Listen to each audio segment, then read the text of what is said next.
Mesdames et messieurs, il est 13h sur les antennes de VAR Pâtura Télévision. Bienvenue à tous dans ces bulletins d'information. À la une de l'actualité, une messe a été dite le lundi 2 décembre 2024 à l'occasion de la clôture du 60e anniversaire du martyre de la bienheureuse sœur Anouarité Nengapeta. C'est Monseigneur Marcel Outembi, archevêque de Kisangani, qui l'a dit à Isiro, dans le Haut-Ouélé. Le chef de l'État, Félix-Antoine Tshisekedi Tshilombo, accompagné de son épouse, a pris part à cette commémoration et a réuni une foule immense venue rendre hommage à la bienheureuse Anouarité. Suivez.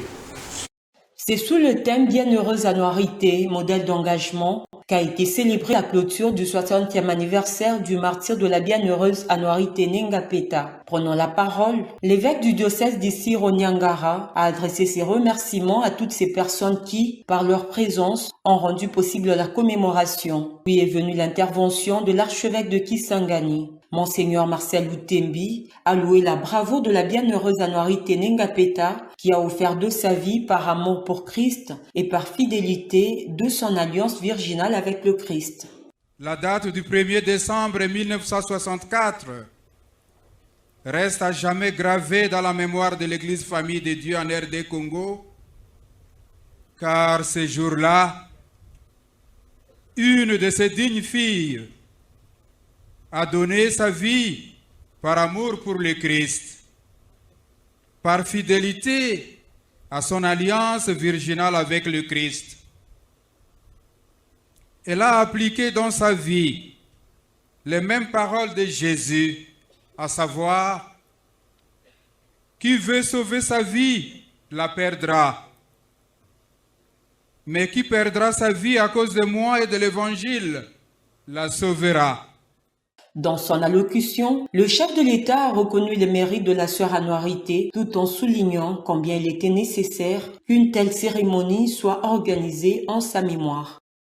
Et ceci peut amener donc à ce que notre sœur Anouarité puisse être élevée au rang de sainte.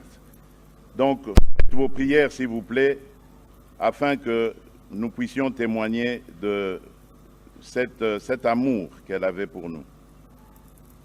Voilà, encore une fois, je tiens à vous remercier. Je remercie particulièrement les fidèles catholiques venus de partout pour leur présence ici, à Isiro, en commémoration des 60 ans du martyre de la Bienheureuse. Je remercie particulièrement son Excellence, Monsieur le Nonce apostolique, qui est venu ici pour la première fois à Isiro, dans le Haut-Ouélé. Quel honneur pour nos compatriotes d'ici.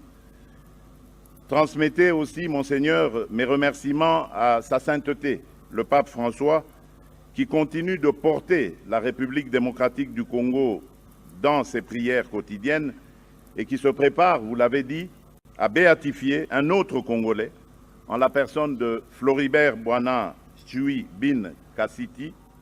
Cette commémoration a connu la participation de plusieurs personnalités politiques, fidèles catholiques et la présence remarquable du nonce apostolique venu de Rome.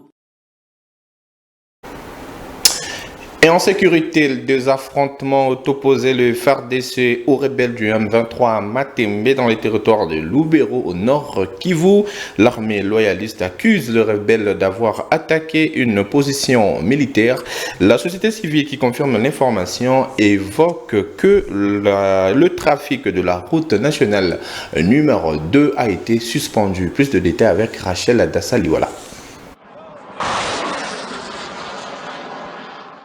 Reprise des combats entre le rebelle du M23 et les FARDC au sud du territoire des Lubero la nuit des dimanches à ce lundi. Selon les porte-parole des opérations Front Nord, sous-lieutenant Grigen Boyi, ce sont les éléments du M23 qui ont attaqué les positions des forces régulières. Les M23 RDF ont attaqué l'une de nos positions au village Matembe, dans les collines de Kassinga, des antennes situées à plus ou moins 7 km de Kasségué. Les tirs sporadiques se font entendre entre les FARDC et ses ennemis de la paix. Les FARDC sont toujours en train de contenir cette attaque pour repousser encore une fois de plus cette agression. Nous appelons également la population au calme, à ne pas paniquer, surtout à ne pas suivre tout ce qui se dit dans les réseaux sociaux. La société civile confirme la même information, cependant, elle évoque la suspension du trafic sur la nationale numéro 2. Ici, notez que ce combat éclate malgré les cessez-le-feu décrétés depuis le 4 août dernier après une offensive de rebelles qui avaient signé leur entrée officielle dans les territoires des Lubero.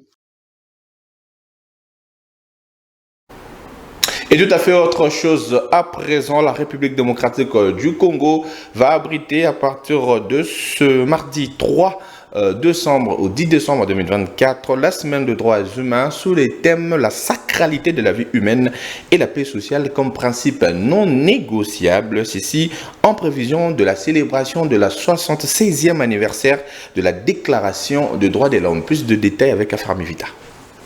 Le mardi 10 décembre marquera le 76e anniversaire de l'un des engagements mondiaux les plus marquants, la Déclaration universelle des droits de l'homme, document fondamental qui proclame les droits inaliénables de chaque individu en tant qu'être humain sans distinction de race, de couleur, de sexe, de langue, de religion, d'opinion politique ou de toute autre opinion d'origine nationale ou sociale, de fortune, de naissance ou de toute autre situation. C'est dans ce cadre que la ministre des Droits humains Chantal Chambou-Mwavita a présenté lors de la 24e réunion du Conseil des ministres le calendrier des activités prévues en République démocratique du Congo avec pour thème national nos droits, notre avenir maintenant. À l'occasion de la célébration du 76e anniversaire de la Déclaration universelle des droits de l'homme, la ministre des Droits humains a informé le Conseil de l'organisation de la Semaine des droits humains du 3 au 10 décembre sur toute l'étendue du territoire national sous le thème la sacralité de la vie humaine et la paix sociale comme principe non négociable. Le numéro 1 des droits humains congolais a indiqué qu'à travers ces activités qui se dérouleront concomitamment dans toutes les provinces du pays, il sera question de promouvoir et de renforcer la culture de droits humains, mais aussi de sensibiliser la population à la défense, la promotion et la protection de ce droit et liberté. En tant que membre du Conseil des droits de l'homme des Nations Unies, pour le mandat 2025-2027, la RDC, à travers son gouvernement, réaffirme la sacralité de la vie humaine. Chaque voix mérite d'être entendue, la paix sociale demeure le socle du développement durable du pays, a soutenu Chantal Mwavita.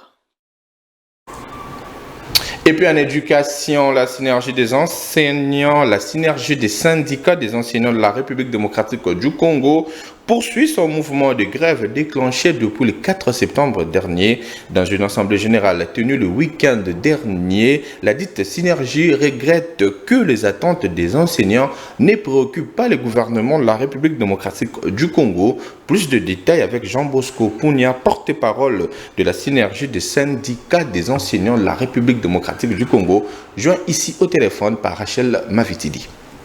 Les attentes des enseignants, notamment l'uniformisation des salaires et de la prime de gratuité, les paiements des enseignants NP et NU, la retraite digne des enseignants, la majoration des salaires à hauteur de $500 pour pallier à la vie chère et à la perte du pouvoir d'achat ne préoccupent pas le gouvernement. Le retrait de 50 000 francs congolais aux enseignants dans l'enveloppe de la prime de gratuité, notamment dans les écoles conventionnées et KJC. 6. La sortie d'un calendrier réaménagé, irréaliste et non participatif qui ne permet pas de récupérer le nombre de jours perdus et qui renforce la baisse brillante de la qualité des enseignements dispensés. Fort de ces constats, les enseignants réunis en Assemblée générale attendent des réponses durables et définitives aux problèmes des enseignants, ainsi que la concrétisation des promesses faites par le gouvernement dans le cadre du budget 2025. Les enseignants attendent en 2025 l'uniformisation des salaires et de la prime de gratuité, le paiement des enseignants NU et NP, le paiement de $500 à chaque enseignant de la République, la rationalisation du processus de mise à la retraite, la convocation des assises sur la politique salariale, la mise à disposition des listings de paye de la prime de gratuité dans les banques payeuses au compte de chaque enseignant. En attendant, la synergie des syndicats des enseignants de la RDC, réunis en Assemblée générale sur mandat des enseignants, décide de poursuivre la grève pour contraindre le gouvernement à donner des réponses aux revendications urgentes et légitimes des enseignants. Voilà, c'est tout pour ce bulletin d'information. Merci à vous de nous avoir suivis. 19h30, Emeline Cambini revient pour la grande édition. Moi, je vous retrouve le jeudi prochain. Entre-temps, bonne suite de programme sur VAR Pâturage Télévision.